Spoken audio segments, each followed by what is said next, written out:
தமிழ்நாடு காங்கிரஸ் கமிட்டியின் சட்டமன்ற குழு தலைவராக ராஜேஷ்குமார் மீண்டும் தேர்வு செய்யப்பட்டிருக்கிறார். அண்மை செய்தியாக பார்த்து வருகிறோம். இது தொடர்பான கூடுதல் விவரங்களோடு செய்தி அறையிலிருந்து நெறியாளர் சிவரஞ்சனி இணைகிறார். சிவரஞ்சனி, விவரங்கள். தற்போது தமிழ்நாடு காங்கிரஸ் கமிட்டியின் சட்டமன்ற குழு தலைவராக மீண்டும் ராஜேஷ்குமாரே தேர்வு செய்யப்பட்டிருக்கிறார். கடந்த 2021 சட்டமன்ற தேர்தலுக்கு பிறகு திமுகவுடன் கூட்டணியில் காங்கிரஸ் சட்டமன்றத்தில் இருந்தது. அப்போது இருந்த அதே தலைவர் தான் தற்போது மீண்டும் தேர்வு செய்யப்பட்டிருக்கிறார். இந்த முறை இவர்களுக்கு 5 சட்டமன்ற உறுப்பினர்கள் இருக்கக்கூடிய நிலையில் இவர்களுடைய நிலைப்பாடு இப்போது என்னவாக இருக்கப் போகிறது என்கிற எதிர்பார்ப்பு எழுந்திருக்கிறது. குறிப்பாக தவேகாவுக்கு இவர்கள் ஆதரவு அளிக்கப் போகிறார்கள் என்ற ஒரு எதிர்பார்ப்பு எழுந்திருக்கிறது.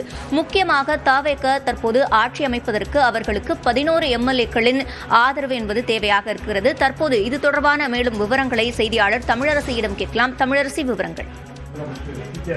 சிவரஞ்சனி, காங்கிரஸ் கட்சியின் சட்டமன்ற குழு தலைவராக ராஜேஷ்குமார் தேர்வு செய்யப்பட்டிருப்பதாக காங்கிரஸ் கட்சியின் தமிழக மேலிட பொறுப்பாளர் கிரீஷ் ஜோடங்கர் தகவல் வெளியிட்டிருக்கிறார். கடந்த 2021 ஆண்டு காங்கிரஸ் கட்சி சட்டமன்ற தேர்தலுக்கு பிறகு காங்கிரஸ் கட்சியின் சட்டமன்ற குழு தலைவராக செல்வ பெருந்தகை அறிவிக்கப்பட்டார். அதன் பிறகு அவர் மாநில தலைவரான பிறகு ராஜேஷ்குமார் சட்டமன்ற குழு தலைவராக தேர்ந்தெடுக்கப்பட்டார்.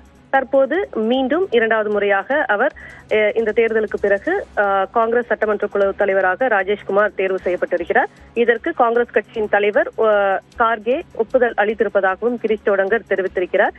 இவர் 3 முறை சட்டமன்ற உறுப்பினராக தேர்வு செய்யப்பட்டிருப்பவர். தற்போது காங்கிரஸ் கட்சியில் 5 சட்டமன்ற உறுப்பினர்கள் நடந்து முடிந்த சட்டமன்ற தேர்தலில் 5 உறுப்பினர்கள் தேர்வாகி இருக்கக்கூடிய நிலையில் அதில் இவர் மூத்த சட்டமன்ற உறுப்பினர். அந்த நிலையில் 3வது முறையாக இவர் தேர்வாகி இருக்கக்கூடிய நிலையில தற்போது இவர் மீண்டும் சட்டமன்ற குழு தலைவராக காங்கிரஸ் கட்சி அறிவித்திருக்கிறது. சிவரஞ்சனி, விவரங்களை வழங்கியமைக்கு நன்றி தமிழரசு.